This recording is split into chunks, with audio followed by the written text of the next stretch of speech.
रघुनंदन प्राण प्रीते, तुम बिन जियत बहुत दिन बीते। हा रघुनंदन प्राण प्रीते, तुम बिन जियत बहुत दिन बीते।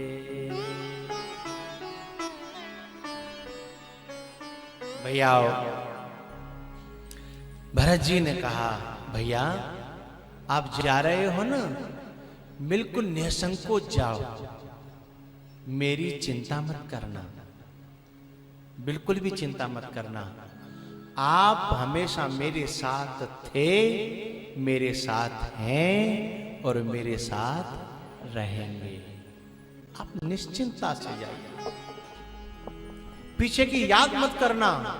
और पता है, जितनी भरत जी ने नाई करी याद मत करना, उतने ही राम जी को भरत जी याद आए। जितना भुलाना चाहा तुम उतना याद आए। तुम्हें भूलना तो चाहा लेकिन भुला न पाए।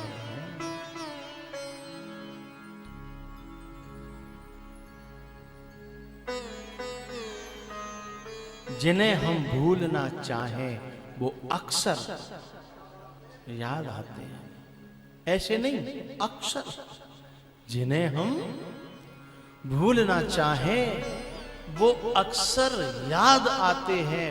बुरा हो इस मोहब्बत का, बुरा हो इस मोहब्बत का, वो क्यों कर याद आते हैं।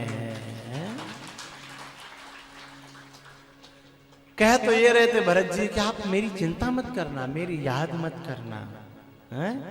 लेकिन वो तो उतना ही ज्यादा चित्त पे चढ़ गए, मन पे चढ़ गए। विश्वामित्र जी दोनों भाइयों को लेकर के, राम और लखन, इन दोनों को लेकर के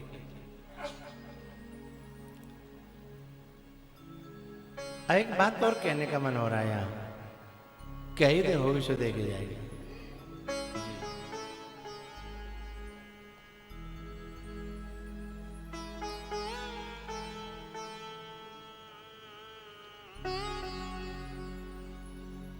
यदि तुम में से कोई वहां पे शत्रुघ्न की जगह होता तो कितना गुस्सा आता।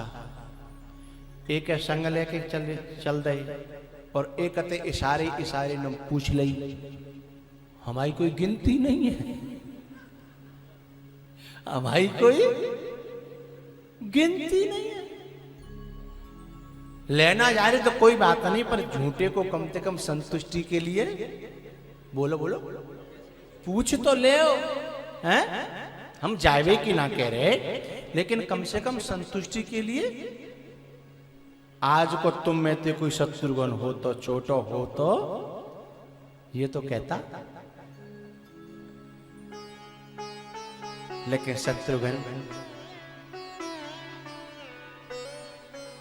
कहना तो दूर की बात। आज महाराज जी सुबह हमसे मिलने आए, बड़ी प्यारी बात बताई इन्होंने। संतों के साथ बैठ करके राम चर्चाएं होती हैं तो कुछ मोती निकल निकल करके आते हैं। पता है, आप लोगों ने सुना होगा कि लखन जी ने कभी सीता जी का मुख नहीं देखा था। लखन जी ने कभी सीता जी का मुख नहीं देखा था। क्यों नहीं देखा था?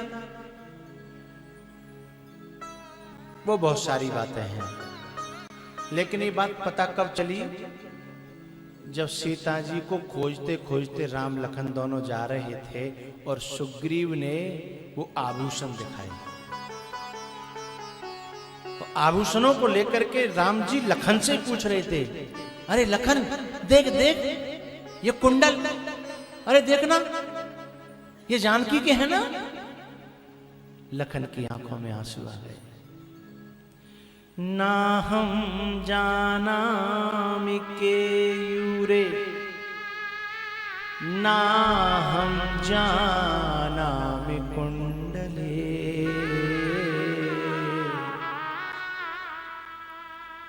ना हम जाना केयूरे, ना हम जाना कुंडले। भगवान तुम जिनको दिखा दिखा के मुझे पूछ रहे हो, मुझे इनकी पहचान नहीं है। बोले क्यों भैया, तू नहीं पहचानेगा तो और कौन पहचानेगा? बोले नहीं, ना हम जाना केयूरे, ना हम जाना कुंडले। तो बोले तो कुछ जानते भी हो कि नहीं जानते हो, कुछ पहचान पाओगे? बोले हाँ, मैं माता जानकी के पांव के बिछुओं को पहचान सकता हूं। बोले क्यों? क्योंकि मैंने रोजाना सुबह जग करके प्रणाम किया है उन चरणों में, और शाम को सोने से पहले मैंने उन चरणों में प्रणाम किया है। तो बोले दर्शन नहीं किया? बोले किए हैं। तो फिर कुंडल क्यों नहीं पहचान ले? कुंडल क्यों नहीं पहचान रहे? बोले दर्शन मैंने मां के मुख के नहीं किए, मैं तो केवल यहीं तक अपनी औकात समझता था, और मैंने तो उनके चरणों के ही दर्शन किए, मुख के कभी दर्शन किए।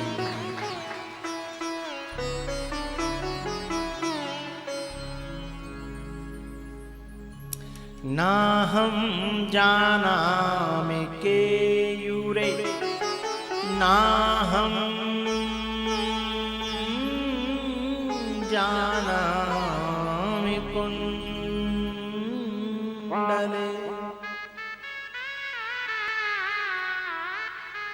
नूपुरे त्वभिजानामि।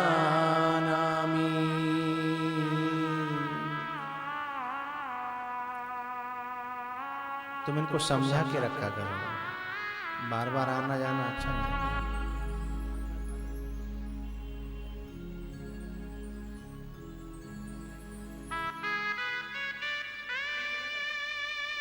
कितनी प्यारी कथा चल रही है, उसमें कोई डिस्टर्ब करे तो पाप लगता है, और तीरथ का पाप तो क्षमा भी नहीं होता। सभी तीर्थवासियों, जो कोई 2 दिन के लिए आए, कोई 4 दिन के लिए, ध्यान रखना, मन से, वाणी से या कर्म से, मन से भी किसी के बारे में कुछ चालबाजी से सोचना नहीं। इसको नीचा दिखा दूं कि उसको नीचा दिखा दूं, मन से भी, वचन से भी कुछ ऐसा मत बोल जाना कि किसी को हर्ट हो जाए। कोई क्रिया ऐसी मत कर देना फिर बाद में अरे ना हम तो घूम रहे थे, किसी को कोई टेंशन हो गया तो हम क्या करें, हैं? हम घूमना छोड़ दें? ना ना, ये भी ख्याल रखना है कि हमारी इस क्रिया से किसी को कोई परेशानी तो नहीं हो रही, क्योंकि तीर्थ का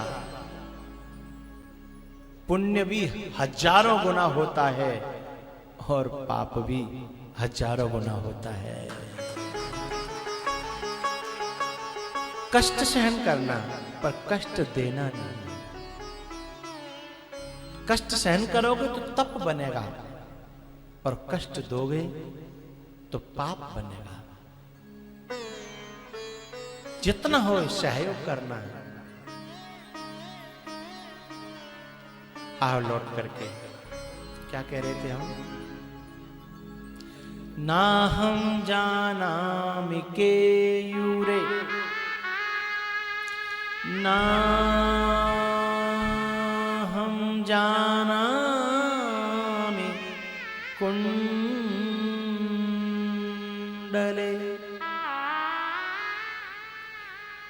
नूपुरे त्वभिजानामि।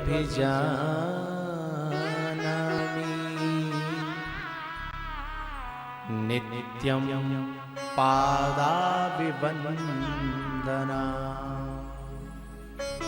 मैं नित्य उनके चरणों की, पाद पद्मों की वंदना करता हूं ना, इसलिए मैं बिच्छुओं को बहुत अच्छी तरह से पहचानता हूं।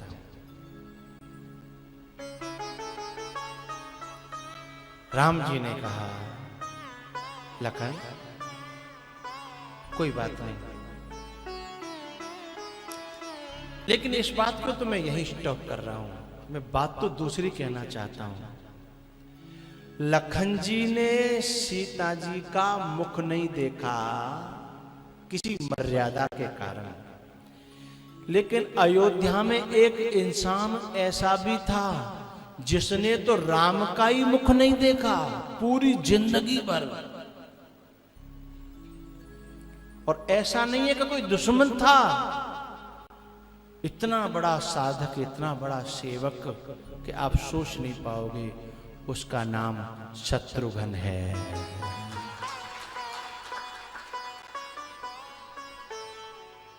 राम का मुख ही नहीं देखा।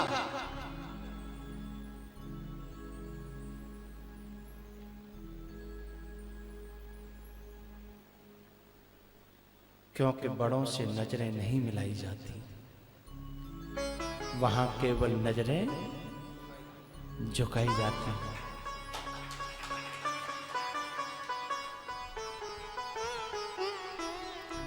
और केवल एक ही बात कही जाती है, जी। जो ऊपर से आज्ञा मिले, जी। मैं नजर मिलाऊंगा, मैं नजर मिलाऊंगा। पूरी जिंदगी राम का मुख नहीं देखा शत्रुघ्न ने। कभी भी बस राम जी के सामने गए, आंखें नीची, और बस भीतर मन पूरा राम में लगा है, और हाथ जोड़ करके खड़े हैं। बस इसका मन में अभिलाषा लिए हो, न जाने कब कौन सा आदेश हमारी ओर हो जाए। पता है, राम जी ने कभी शत्रुघ्न को आंखों के इशारे से आदेश नहीं दिया। जब शत्रुघ्न को आदेश देना होता था तो वाणी से आदेश देते थे, क्योंकि वो नजरों का इशारा समझता ही नहीं था।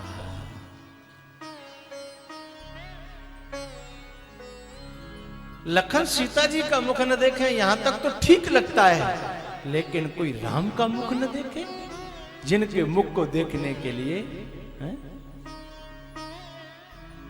जन्म जन्म मुनि जतन कन्हैया, पूरा जीवन काट दिया, हमेशा पल के नीचे रही। लेकिन ये बात तो साधारण सी बात है, गहरी बात तो मैं अब खोलने जा रहा हूं। शत्रुघ्न ने नजरें क्यों नहीं मिलाई, ये बात तो है, लेकिन ये साधारण बात है, गहरी बात तो कुछ और है। बताऊं?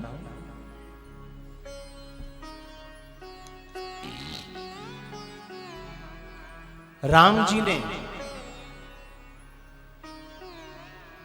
जिसको एक बार देख लिया, उसके चित्त को चुरा लिया, अथवा राम जी को जिसने देख लिया उसके भी चित्त को चुरा लिया। लेकिन शत्रुघ्न की मां ने शत्रुघ्न से कहा था, बेटा तुझे राम की सेवा नहीं करनी, तुझे राम के दास की सेवा करनी है। राम के दास भरत, राम की नहीं, राम के दास की सेवा करनी है। ये तेरे को तेरी मां का गुरु मंत्र है, तुझे केवल भरत की, अब राम के दास की सेवा करनी है। जैसे भरत जी, शत्रुघ्न जी के कानों में ये चर्चा आई, कि राम जी का जो मुखमंडल है वो बहुत ज्यादा चित्त को चुराने वाला है। तो उन्होंने भीतर ही भीतर निर्णय कर लिया, ऐसा न हो कि कहीं उनको मैंने देख लिया और मेरा मन उनमें चला गया, तो फिर मैं अपने मालिक का सच्चा सेवक नहीं रह पाऊंगा। तो मुझे तो सेवा यहां करनी है, मुझे तो सेवा यहां करनी है, और बिना मन के सेवा, ऐसा नहीं कि सेवा यहां और मन वहां। तो अपने मालिक के लिए, मालिक की सेवा के लिए ऐसे ऐसे शत्रुघ्न जैसे साधक हुए जिन्होंने भगवान को देखना ही पसंद नहीं किया साहब, दर्शन करना ही छोड़ दिया, क्योंकि चित्त चला जाएगा, मन चला जाएगा, वो चित्त चोर हैं। इसलिए दो फायदे हो रहे थे, एक तो आदर का पालन हो रहा था, आंखों को नीचे करके जी ये हो रहा था, दूसरा अंदर का ये था, क्योंकि मन यदि उधर चला गया तो सबते सेवक धर्म कठोर, सबते सेवक धर्म कठोरा, सिर भर जान उचित असमोरा।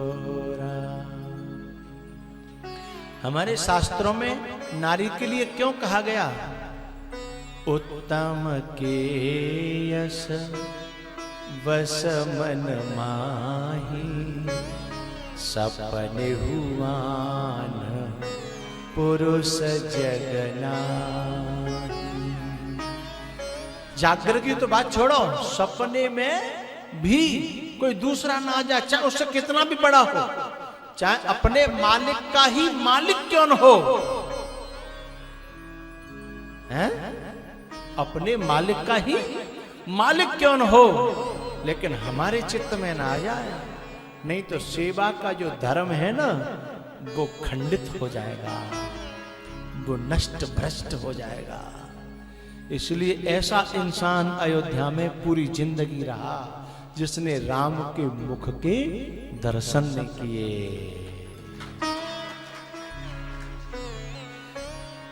और जब इतना समर्पण था और राम जी ने ये जान लिया कि शत्रुघ्न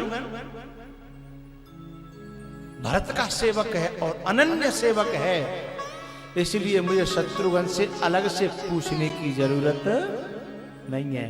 भरत को पूछ करके ही राम जी समझ लेते कि शत्रुघ्न को भी, बोलो बोलो, पूछ गया। भरत जी को पूछा, शत्रुघ्न से भी पूछ गया अपने आप। इसलिए अलग से आज यदि हमारे परिवारों में, घरों में, आश्रमों में कोई ऐसे कहते हैं ना, हमसे नहीं पूछा, हमसे नहीं पूछा, इसका मतलब उसने अपना अस्तित्व अलग से मान रखा है, अपना कुछ अहमियत, अपना अहम कुछ अलग से मान रखा है।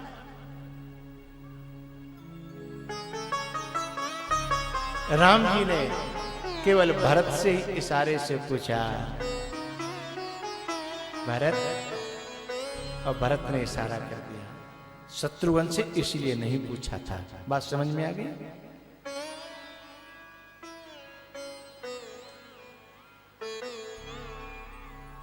विश्वामित्र जी के साथ में चले हैं दोनों भाई।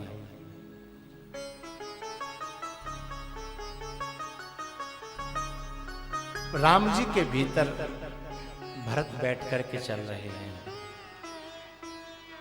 राम जी के भीतर भरत बैठ करके चल रहे हैं। जग जप राम, राम जप जे, भरत सरेस को राम सने। जग जप राम, राम जप जे, भरत सरेस को राम सने। जग जप राम, पता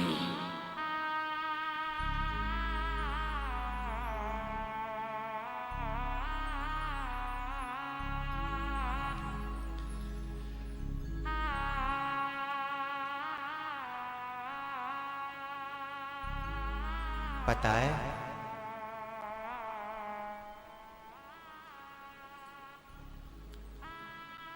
राम जी जब अयोध्या जनकपुर जा रहे हैं विश्वामित्र जी के साथ, ताड़का, शबाऊ और मारीच का इलाज करते हुए, जिसको जैसा ट्रीटमेंट देना था उसको वैसा ट्रीटमेंट दिया। उसके बाद जनकपुर चले हैं। रास्ते में अहिल्या जी मिली हैं, उनका उद्धार किया है। और मैं आपसे एक बात यहां इतनी सी कहूंगा, अहिल्या जो थी ना, बहुत बड़ी साधक थी, बहुत बड़ी। और अहिल्या को इतनी क्षमता थी कि वरदान को साप बना सकती थी और साप को वरदान। और ये क्षमता हम सब के अंदर भी है। अब कोई डेवलप कर ले तब है। ये क्षमता हम सब के अंदर है, उसे कोई डेवलप कर ले। और अहिल्या ने वाकई साप को वरदान बनाया।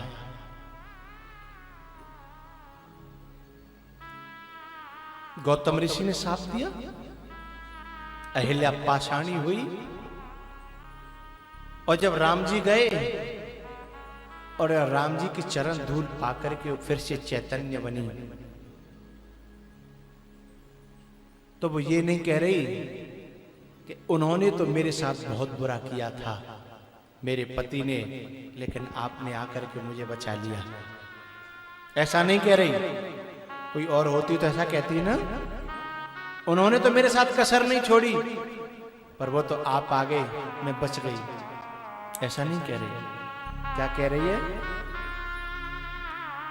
मुनि साप जो दीना, अति भल कीना, परम अनुग्रह में माना।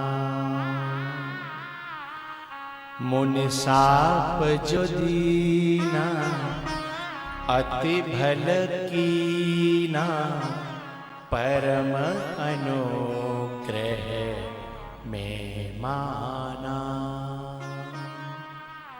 वो कह रही है कि मुनि ने जो शाप दिया था वो मेरे लिए बहुत भला किया। बोले क्या भला किया?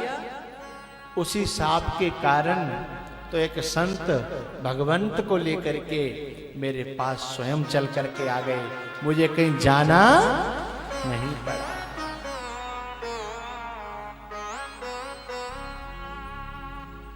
अपने पति के श्राप को भी वरदान मानती है, अनुग्रह मानती है। अपने मालिक, अपने गुरु, अपने भगवान, अपने इष्ट, इन सबके फटकारों को, डांटों को, सांपों को भी जो अनुग्रह मानेगा, कृपा, उसमें छुपे हुए, भीतर छुपे हुए अनुग्रह के जो दर्शन करेगा, समझ रहे हो? उसके भीतर छुपे हुए डांट, फटकार, गुस्सा, सजा,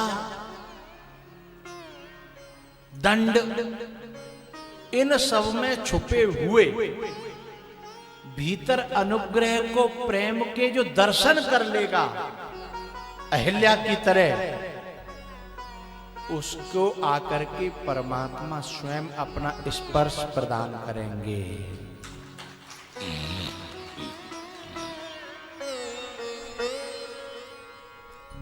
पिता नाराज है, गुस्सा है, पति नाराज है, गुस्सा है, गुरु नाराज है, गुस्सा है। इसके पीछे भीतर घुस के तो देखो, उसका कारण क्या है? उसके भीतर गहराई में घुसोगे तो उसमें भीतर छुपा हुआ तुम्हारे प्रति अपार प्रेम और करुणा दिखाई देगी। लेकिन उसके लिए नजर चाहिए। यदि किसी ने तुम्हारी आंखें फोड़ दी तो ये सब दिखाई देने वाला, आंखों में किसी ने मिर्च झोंक दिए तो, जो मन की पवित्र आंखें हैं, विवेक की आंखें हैं, श्रद्धा की आंखें हैं, भाव की आंखें हैं, यदि उसमें किसी ने घृणा का नमक झोंक दिया, नफरत की मिर्ची झोंक दी उन आंखों में, भाव की आंखों में, श्रद्धा की आंखों में, द्वेष की उसने कचरा फेंक दिया, तो भाव की आंखें फूट जाएंगी। और फिर उस घृणा में, द्वेष में, नफरत में, ईर्ष्या में आंखों से जब गुरु की डांट में दर्शन करोगे तो तुम्हें प्रेम तो कोसों दूर दिखाई नहीं देगा, उनकी करुणा कोसों दूर दिखाई नहीं देगी, उस पर नफरत ही नफरत दिखाई देगी, क्रोध ही क्रोध, बैर ही बैर, द्वेष ही द्वेष दिखाई देगा। जबकि वो उसमें नहीं है, वो हमारी आंखों में है।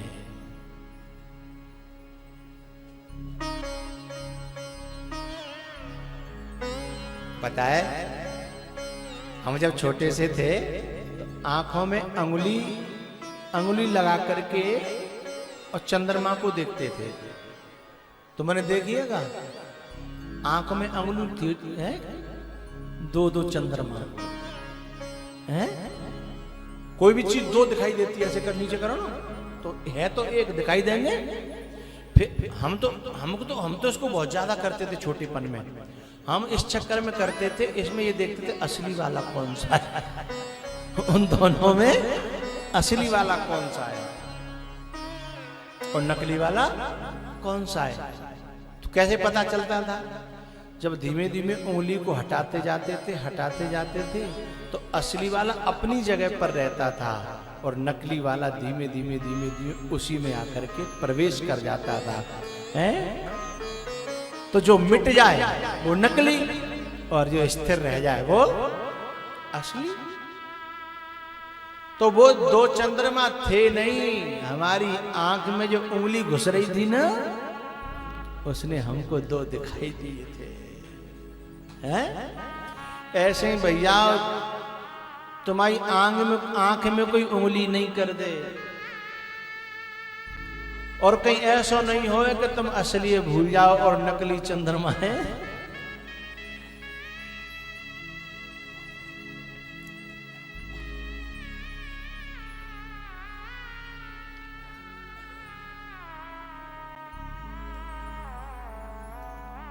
पता है, कभी कभी आप लोगों ने सुना हो या देखा हो, कभी कभी आदमी को रात्रि के समय चलते चलते वाहन में और कभी कभी रोडें दो दिखाई देने लगती हैं। ऐसा बहुत से ड्राइवरों से आपने सुना होगा। और ऐसी जगह कहीं कहीं निश्चित होती हैं, वहां पे दुर्घटनाएं होती हैं, तो फिर ड्राइवर बताते हैं यहां पे आकर के कभी कभी दो रोड दिखाई देती हैं और उस दो में जो असली है उस पर यदि गाड़ी चलती गई तो निकल जाएगी और नकली पे चली गई तो मामला गड़बड़ हो जाएगा। तो होता क्या है कि ऐसा कुछ हमारे गांव के बड़े बूढ़ों का कहना रहता है कि यहाँ जो अला बला रहती है, कोई दुर्घटनाएं हुई तब से यहाँ अला बलाएं रहती हैं और वो ड्राइवर की आंखों में भ्रम कर देती हैं और वो दो रोड दिखाई पड़ने लगते हैं और एक्सीडेंट हो जाता है, हैं? तो भैया ये संसार में जो निश्चर लोग हैं, जो दुष्ट लोग हैं, जो गलत लोग हैं, वो तुम्हारी आंख में उंगली करेंगे और तुमको दृष्टि भ्रम हो जाएगा और तुम्हें नकली असली लगने लगेंगे और असली नकली लगने लगेंगे। इसलिए बचते रहना है। तो भाव की आंख, ये जो अहिल्या है इसके अंदर भाव की आंख है। ये इतना बड़ा साफ दिया, जबकि गलती तो कोई ज्यादा थी नहीं, गलती कोई ज्यादा थी नहीं। और फिर जिसने इतना बड़ा जीवन समर्पित कर दिया हो, कोई गलती जाने अनजाने में हो भी जाए तो तुम तो महात्मा हो, तुम तो महात्मा हो। तुम में क्षमा नहीं है, दया नहीं है। ऐसा सोच सकती थी अहिल्या, लेकिन ऋषि ने जो किया वह भी भले के लिए किया था, और अहिल्या ने जो माना वह भी भले के लिए ही माना था। मुनि साप जो दीना अति भल कीना, परम अनुग्रह में माना। भैया हम सब लोगों को ये भाव की आंखें जरूर सुरक्षित रखनी है, इन्हें कोई फोड़ न दे। केकई के राम सबसे ज्यादा प्यारे थे। केकई ने अपने मुख से कहा था, मैं कर प्रीत परीक्षा देखी, मैंने परीक्षा करके देखा है, राम मुझे सबसे ज्यादा प्यार करते हैं और राम मेरा सबसे लाडला है। पता है, जब सबसे पहली बार राम जी ने मां बोला, सबसे पहली बार कौशल्या सामने थी, छोटे से राम, और एकदम मुंह से निकला मां। कौशल्या की गोद में आके गिरे और कौशल्या ने तुरंत राम के मुंह पे हाथ रख दिया और ऐसे कहा,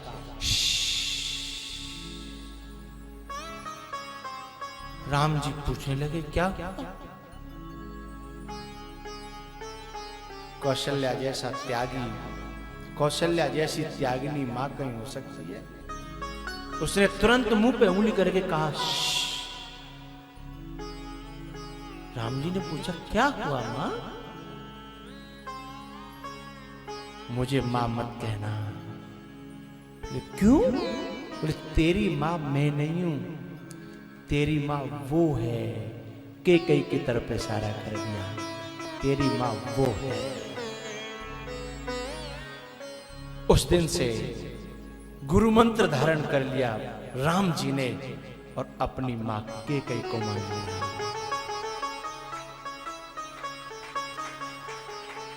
तेरी मां वो है, तेरी मां मैं नहीं हूं। पहली बार की आवाज में केकई को सबसे ज्यादा प्यारे राम थे, इतने प्यारे तो भरत भी नहीं थे। जब कहीं से दौड़ करके बच्चे आते थे तो भरत कौशल्या की गोद में दौड़ के पड़ते थे और राम बोलो बोलो केकई की गोद में दौड़ के पड़ते थे साहब, और गले से लगा लेते थे केकई। बहुत भड़काते थे लोग, कहते थे कि तू पछताएगी किसी दिन, सौत सौत होती है, सौत का ही होता है, अपना अपना होता है। खूब भड़काते थे लोग, लेकिन भड़कती नहीं थी केकई। ये शब्द तभी तो निकला, मैं कर प्रीत परीक्षा देखी, मैंने परीक्षा करके देख लिया, राम अपनी मां से भी ज्यादा मुझे प्यार करता है। लेकिन क्या हो गया? ऐसा नमक झोंका मंथरा ने, जिन आंखों से, जिन प्यार की आंखों से राम को देखती थी, हैं? जिस भाव की प्रेम की आंखों से राम को देखती थी, वो फोड़ डाली। और मंथरा ने अपनी आंखों से, अपनी कलुषित आंखों से, अपनी द्वेष भरी आंखों से मंथरा ने केकई को राम का दर्शन कराया, कौशल्या का दर्शन कराया, दशरथ का दर्शन कराया कि तू जिसे कौशल्या को बोरी समझती है ना, तू उस कौशल्या को जानती नहीं है। उस कौशल्या ने पोट करके दशरथ को अपने बस में कर लिया है, तेरे बेटे को वहां भेज दिया है, बहुत सारी बातें करके अपनी नजरों से दिखाया। तुमको भी कभी संसार के मंत्रा जैसे लोग दिखाएंगे हैं कि तुम जिस अपने बाप को बाप मानते हो वो बाप है, तुम जिसको गुरु मानते हो वो गुरु है, जिसको तू अपनी बहन मानती है वो कोई बहन है, जिसको तू भाई मानता है वो भाई है। आंखें फोड़ेंगे, जो भाव की आंखें उन्हें फोड़ देंगे और ऐसे तर्क देंगे, ऐसे कुतर्क देंगे, ऐसे वितर्क देंगे, आंखें दूसरी अपनी आंखों से दिखाएंगे, फिर अपने नजरिए से दिखाएंगे।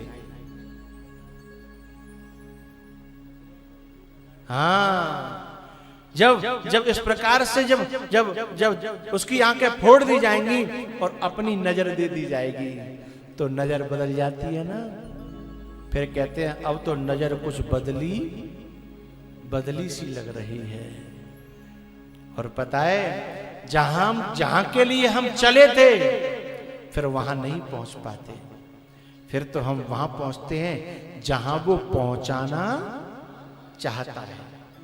मंथरा जहां पहुंचाना चाहती है के कई वहां पहुंचने लगी।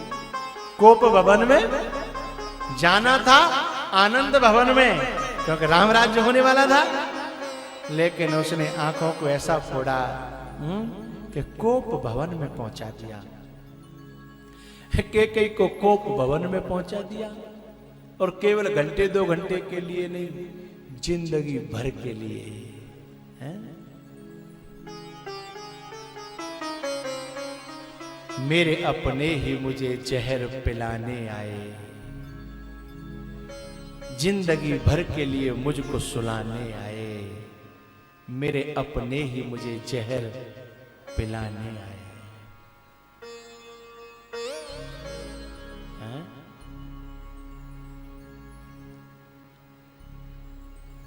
ऐसी आंखें फोड़ी और अपनी आंखों से दिखाया। तो भैया जो भाव की आंखें अहिल्या के पास थीं, उसे कोई फोड़ नहीं पाया। फूट गई होती तो ये सांप है ना, सांप ही रह जाता, फिर वरदान नहीं बनता। अहिल्या ने वरदान बना लिया। भैया उसके बाद में राम जी पहुंचे हैं जनकपुर। जनकपुर में आम के बगीचे में राम को रखा गया। एक बात आपको यहां और कहना चाहता हूं, जिस मुख को देख करके जनक पागल हो गए, सहज विराग रूप मन मोरा, हो थकित जिम चंद सकोरा। शत्रुघ्न की जो तपस्या है वो बहुत कठिन तपस्या है। कैसे कठिन तपस्या पता है? चौथ का चंद्रमा जानते हो? चौथ का चंद्रमा देखना चाहिए कि नहीं? और द्योज का देखना चाहिए, चौथ का नहीं देखना चाहिए। और करवा चौथ का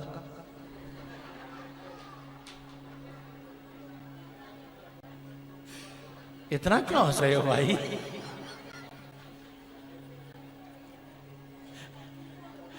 है तो दोनों चौथ ना है? करवा चौथ के दिन तो इस चंद्रमा भी इतनी बदमाशी करता है, हैं?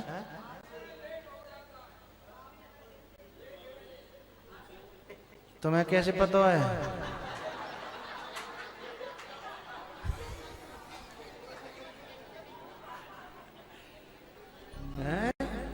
इस बात को चंदा कहे तो समझ में आती है, जी जो कांते कहने लगे जी। हाँ मतलब ये मोहल्ला कहे, चंदा का मोहल्ला इस बात को कहे तो बात समझ में आती है। इस मोहल्ले में कहां से आ गई ये बात है? पर मुझे एक बात ऐसे इस मोहल्ले से ये बात आई है, एक बात समझ में आ रही है, हो सकता है इनकी घरवालियों ने कभी इन्हीं को रखवाले के लिए कर दिया होगा कि बता देना चंदा निकला कि नहीं निकला है, उसका अनुभव।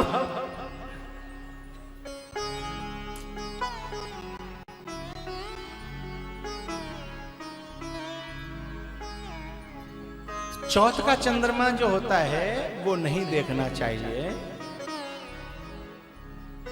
आप ठानते हो मन में कि चौथ का चंद्रमा देखना नहीं है, और उस दिन तुम जितनी कोशिश करोगे कि दिख न जाए, दिख जाए, दिख न जाए,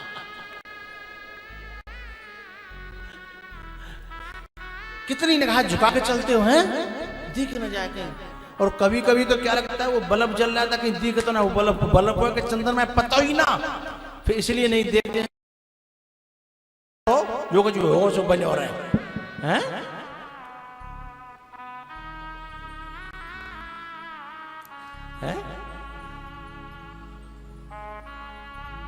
अब मुझे ये बताइए, जिसको न देखने की तुमने, और उस दिन क्या है चंद्रमा चौथ के दिन थोड़ा सा ही निकलता है, थोड़ी देर निकलता है, बस छुप जाता है, केवल उस टाइम को बरकाना है?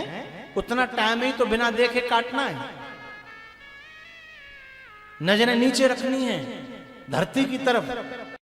पूरी साल में मात्र 2 घंटा मान लो, मात्र 2 घंटा पूरी साल में हमें नजर नीचे को रखने को कहा जाता है, लेकिन उन 2 घंटों में भी हम नजरों को नीचे नहीं रख पाते।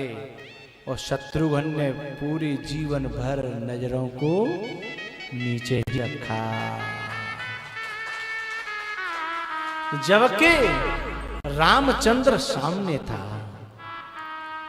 रामचंद्र सामने था, और ये जानते हुए भी कि बड़ा प्यारा है, बड़ा सुंदर है, चित चोर है, लेकिन फिर भी देखा नहीं।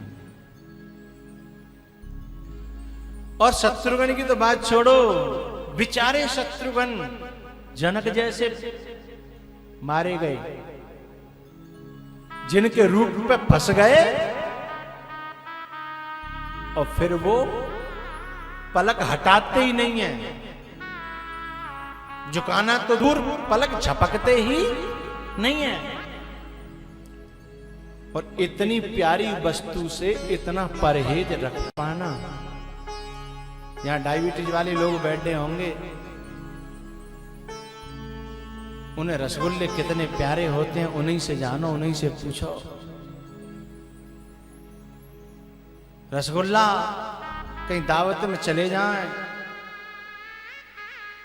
और फ्री के मिल रहे हों, भले ही डायबिटीज 250 बोल रही हो,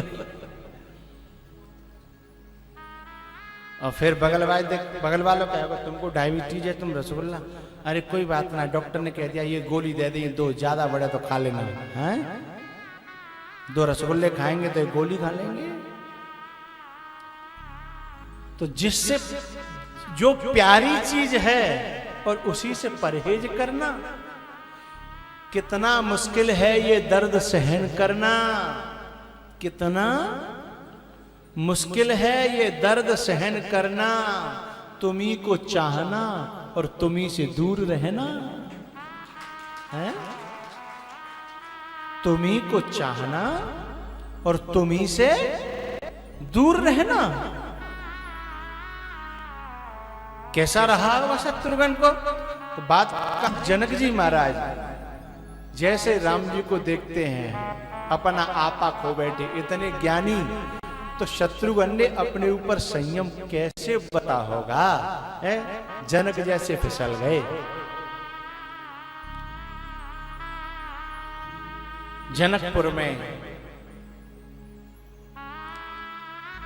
जनकपुर देखने के लिए जाते हैं राम और लखन, गुरुजी की आज्ञा से सबको दर्शन दे करके आते हैं, घर घर में जो उनके भक्त थे उनको। और उधर पूरे जनकपुर में चर्चा फैल गई। अवश्य देखिए देखन जोगू।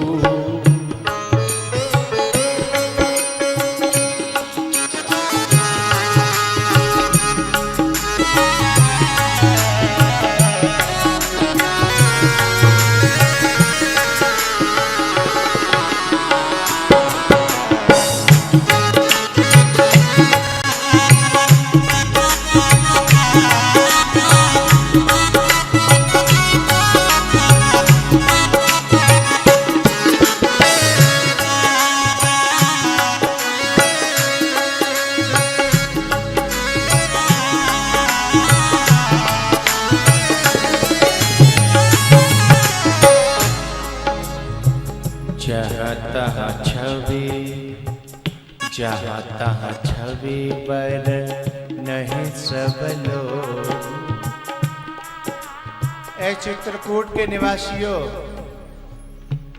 आप लोग दर्शन करने जाते हो ना रोजाना, अपने अपने ऑटो कर लेते हो तो झुंड बन जाते हैं, झुंड है ना, अलग अलग झुंड बन जाते हैं।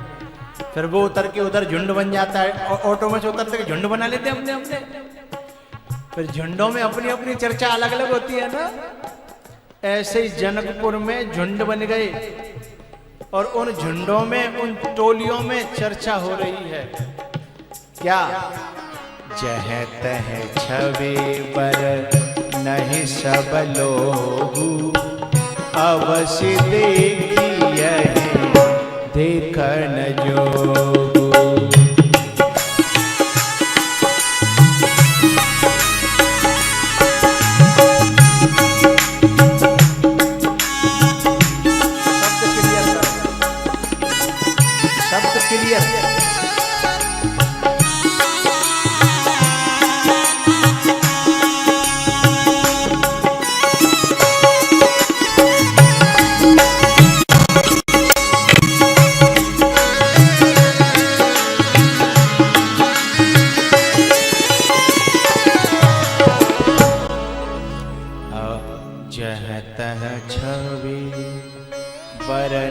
सब लोग अवश्य देखिए देखन जोगू। जह तह छवि वर नहीं सब लोग, अवश्य देखिए देखन। चर्चा चलने लगी जगह जगह। यदि तुम नहीं देख पाए ना तो जीवन बेकार है। ऐसी सुंदरता, ऐसे प्यारे, ऐसे अच्छे हैं, चर्चा होने लगी।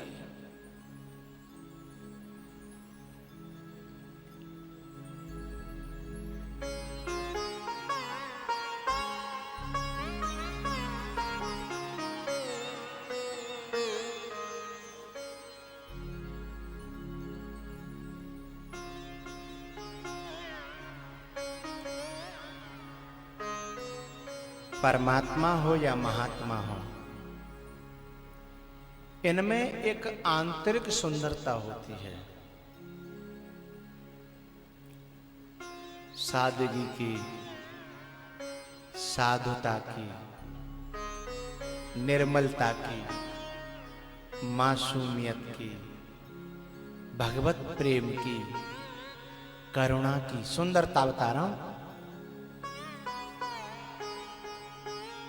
संत महात्मा देखे होंगे आपने, कोई श्रृंगार नहीं, कोई ज्यादा फैशन नहीं, चाहे जैसे डोल रहे हो बड़े प्यारे लगेंगे आपको। उनमें परमात्मा की सुंदरता है, ब्यूटी पार्लर की नहीं है, तो परमात्मा की सुंदरता। और वो वाणी बोले तो उस वाणी में परमात्मा के प्रेम की सुंदरता, प्रेम का आकर्षण।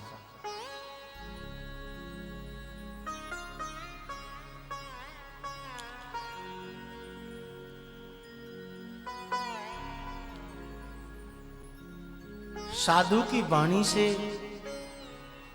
साधु के आंखों से, साधु के हाथों से, चरणों से भगवान का प्रेम टपकता है, क्योंकि उसने वेश भगवान के लिए लिया है। तेरे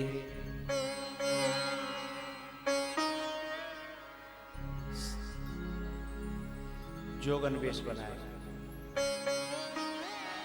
संवरिया, तेरे लिए मैंने जोगन वेश बनायो। संवरिया रे तेरे लिए मैंने बाबा जी वेश बना। संवरिया रे तेरे लिए मैंने बाबा जी वेश बना। ये जो गुजरात के लोग आए हैं ना, गुजरात के लोग, मेरे गुरुजी ने, मेरा एक छोटा और भाई, ये दो आए हैं यहाँ, इनसे बड़े हैं हरिचेतन, मुझसे छोटे हैं, इन दोनों से बड़े हैं। तो मैं उनको लेकर के, हरिचेतन को लेकर गुरुजी ने मुझे गुजरात भेजा। गुजरात कहकर के नहीं भेजा, भेजा कि तुम जाओ, 1 महीना घूम करके आओ, डोल करके आओ, पैसा छूना नहीं है, रखना नहीं है, और ज्यादा दिन एक जगह ठहरना नहीं है। अब हम दोनों भाई चल दे, आपस में विचार करो कर कितकू चले रे, के तकू चलो, इतकू चले जाए, फिर सोचे कि इधर तो बहुत आ गया, अब इतकू चले। तो कुल मिला के घूमते घूमते हम गुजरात पहुंच गए, और गुजरात में पैसा थे नहीं, टीटी ने हमें उतार दिया, और स्टेशन पे नहीं उतारा, स्टेशन के पहले जंगल में, बबूलों में उतार दिया। अब हम 2 जने भटकट डोले। अब गुजरात में कोई भाषा हमारी नहीं, हमारी तो वे समझे, पर हम बिन की भाषा नहीं समझे। हम ढूंढते ढूंढते भूखे प्यासे एक मंदिर पर पहुंच गए। बात इस पे चली है कि संत प्यारे लगते सहरे, जो कि भगवान का रूप होते हैं। हम दोनों संत वेश में रहे, एक आश्रम पे गए, साबरमती आश्रम, साबरमती स्टेशन है उसके पास में आश्रम था, वहां गए। हम भूखे रहे बहुत। सो वहां जैसे ही पहुंचे तो हमारे यूपी के इटावा क्षेत्र के लोग, और वह आश्रम पे ट्रेन में उसका काम करते थे, ये पल्लेदारी का, और आश्रम पे संत ने संग बनाए खाए लेते हैं। तो जैसे हम आश्रम पे पहुंचे और हम आपस में बात कर रहे, मेरा हरिचेतन, अपनी हिंदी भाषा की, और जैसी हमारी बातें सुनी बनने, सुबह चले आए, बोले तो कहूँ अपनी तरफ के बाबा हैं। सुबह ने आके पाँव छिए, बोले बाबा कहाँ के हो? ओ कलेजा में ठंड पड़ गई, हमने की रोटी मिल जाएंगी हैं। वहां तो लोग और जो कर रहे थे, कैम छो, सारू छो, हारू छो, भारू छो, हमें समझ में नहीं आया। हम जैसे बोलने की बाबा आप कहाँ के हो? मैंने की भैया तो समझ रहे हो तुम्हारे ही हो, तुम्हारे ही यहाँ के। मैं कहाँ के हो तुम? बोले हम इटावा के हैं। उन लोगों ने बताया। मैंने कि हम भैया आगरा क्षेत्र के मानो। अच्छा आ जाओ, चलो आश्रम पे चलो। उस समय मेरे को ढोलक बजाने का बड़ा भूत सवार रहता था। एक हाथ में मैं छल्ला पहन के रखता था और ढोलक बजाने का बहुत भूत सवार रहता। कहूँ मिल तो जाए ने, रात ये बजा रही थी ना, तो मैं बड़ा खुश हो रहा था। खुशी हो रहा था कि मैं खुद भी बजाता हूँ। तो बजाने वाले को जैसे पहलवान मिल जाए, कुश्ती है रही हो तो मन चलता करने का मैं हूँ। बड़ा शौक चढ़ता, ढोलक का शौक चढ़ा। अब उस मंदिर में जो है हमने ढोलक देखी, हमने कि भैया ने दियो ने गुनगुना लें, कछु भगवान से ही प्रार्थना करें। सो हमने एक भजन गायो, सो भजन गायो, सोई भी लोग बड़े खुश है गए। सो बोले बाबा एक और, मैंने एक और गा दो। फिर बोले बाबा एक और। मैंने कि भैया हम तुम्हारे मन की पूर्ति तो कर रहे हैं, पर तुमने यूं नहीं पूछी तुम्हारे पेट में कजू है गना है। यूं तो पूछ लेते कि हमारे पेट में कजू, हम भूखे थे उस दिन के नहीं, पीछे के कई दिनों के भूखे थे हम। पैसा छूना मना था और ट्रेन में तो कोई किसी का होता नहीं है। फिर उन्होंने कहा बाबा, अरे बाबा रोटी खाएंगे रे, रोटी खाएंगे, रोटी लाओ। हैं बोले रोटी तो बनी नहीं है। तो बोले ऐसा कर तू रोटी से अचार होगा। सुबिन ने जब रोटी बनाई तो इतनी रोटी खाई मैंने, इतनी रोटी खाई मैं, 3 दिन की खट्टी।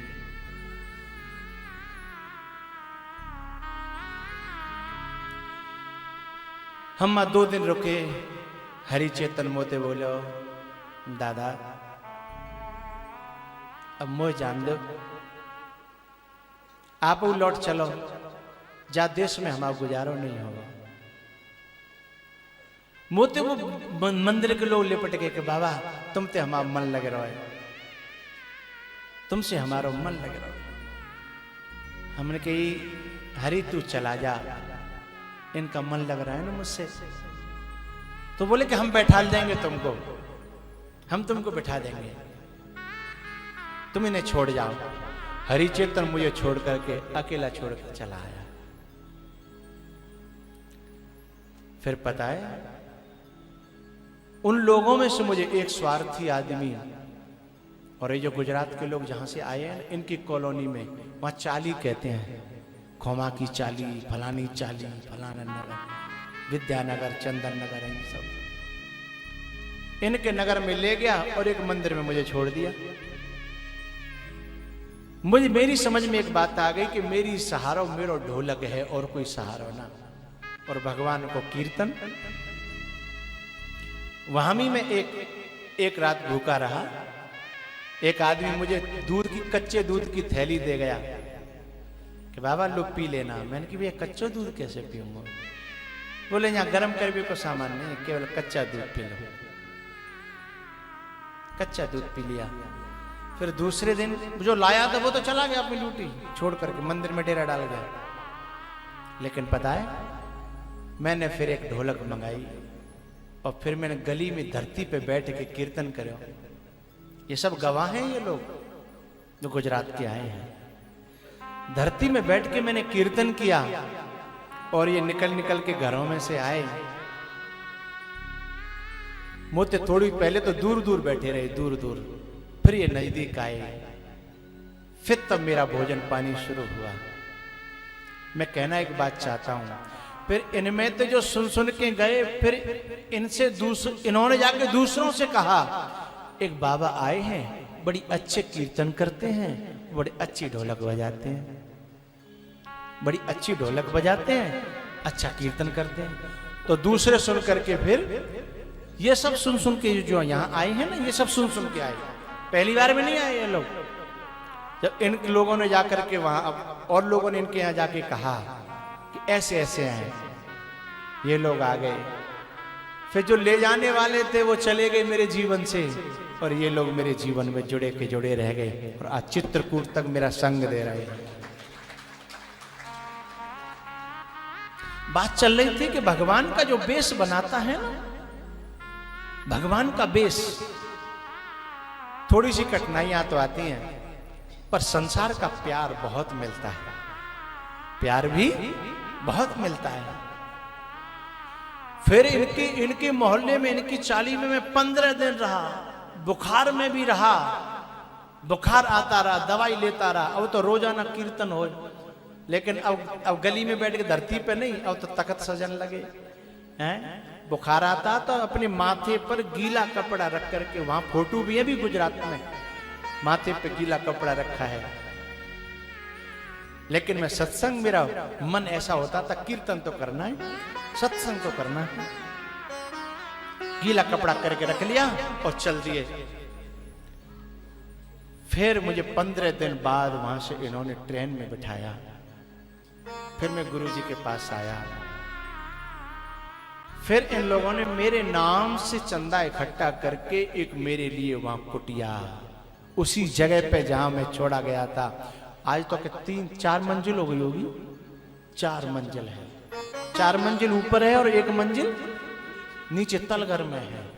उसी जगह पे इन्होंने बनाई। फिर मुझे लेने के लिए वहां से आए, मुझे लेके गए। मेरा कहने का मतलब क्या था कि कोई भगवान को नाम को रूप धारण कर लेना, केवल इसी में संसार के लोगों का प्यार मिलने लग जाता है। लेकिन अब ये गुजरात के लोग पछताते हैं कि तब जब बाबा के पास नहीं गए होते तो बढ़िया है? नहीं गए होते, अब भटकना पड़ रहा है ना, जाने कहां कहां। मन नहीं लगता मेरे बिना, है?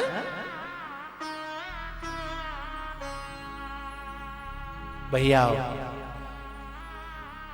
जनकपुर में भगवान की छवि, परमात्मा हो या महात्मा हो, इनमें जो सौंदर्य होता है वो सादगी का सौंदर्य, भगवान के प्रेम का सौंदर्य, भक्ति का सौंदर्य, साधना का सौंदर्य होता है। ब्यूटी पार्लर का सौंदर्य नहीं होता। इनकी वाणी में जो मधुरता होती है, भगवत प्रेम की मधुरता होती है। इसलिए भगवान की जगह जगह चर्चा चल रही है। जह तह छवि बर नहीं सब लोग। सूरज, हम जब कल क्या तारीख को आए थे, हम ट्रेन में 31 तारीख को, तो मेरे संग वाले लोग बैठे हैं। ये लोग, जिस समय मुझे टीटी मिला उसके बाद मैंने फिर जंगल की तरफ मुंह कर लिया था, फिर मैंने ट्रेन की तरफ मुंह नहीं रखा। शायद आपने आते जाते देखा होगा, क्योंकि मुझे गुजरात का वो टीटी याद आ गया था।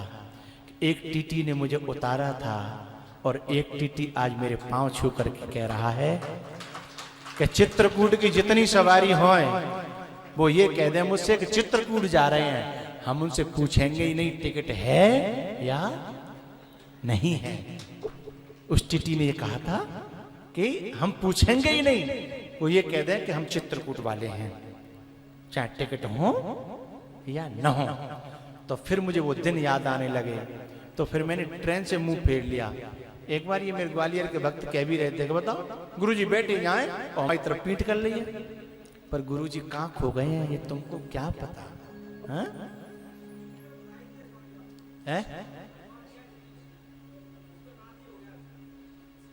और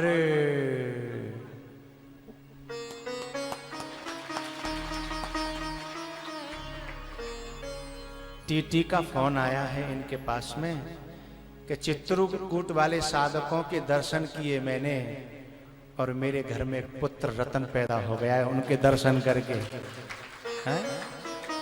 तो भैया ठीक है, टीटी तो कह देंगे कि अब और कहूँ जाएंगे तो ये बुला लेंगे।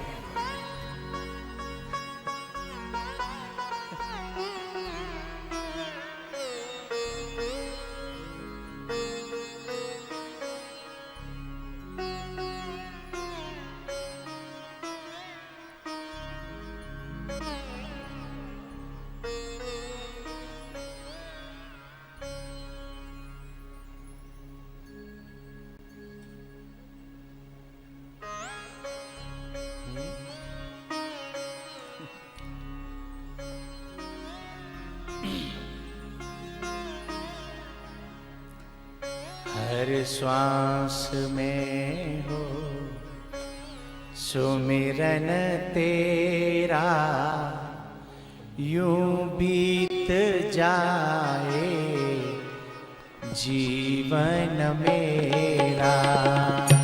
हर श्वास में हो सुमिरन तेरा, यूं बीत जाए जीवन मेरा। तेरी पूजा करते बीते सांझ सवेरा। हर श्वास में हो सुमिरन तेरा, यूं बीत जाए जीवन मेरा।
नैनों की खिड़की से पल पल निहारूं, नैनों की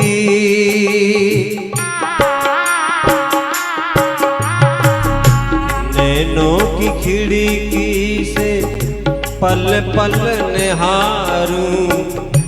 मन में बिठा लूं तेरी आरती उतारूं, मन में बिठा लूं तेरी आरती उतारूं। डाले रहूं तेरे चरणों में डेरा, डाले रहूं तेरे चरणों में डेरा। यूं बीत जाए जीवन मेरा।